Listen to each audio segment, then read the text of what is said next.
Last week, DEA agents confirmed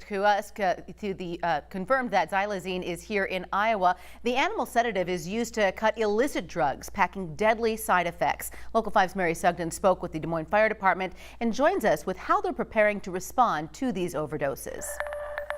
Yes, Stephanie, right now the department tells me it doesn't believe it's run into any xylazine overdoses, but its colleagues at fire departments around the country have, so it anticipates it's on its way here. So before it gets here, EMS workers are getting their game plan together. We're going to consistently have to be dealing with some of these things and have to shift gears on the fly. Des Moines Fire Department Captain Tony Spicetto says the city's EMS workers won't have to reinvent the wheel to treat patients who OD with xylazine, but he anticipates it will toss a new challenge their way.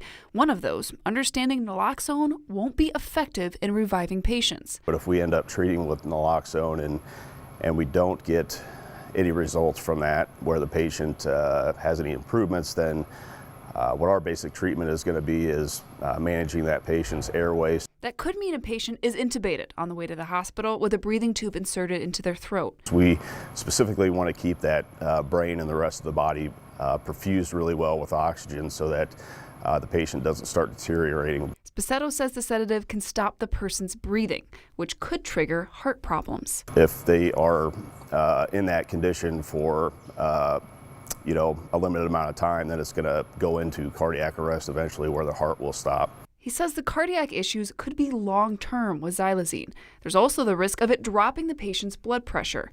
While EMS workers are pros in treating each of these life-threatening issues, it just adds to the puzzle of triaging a patient on the way to the hospital. If this doesn't work, what is my next step? And then, trying to think 2 or 3 steps ahead so that our treatment is going to manage that patient and get the best possible outcome we can for them.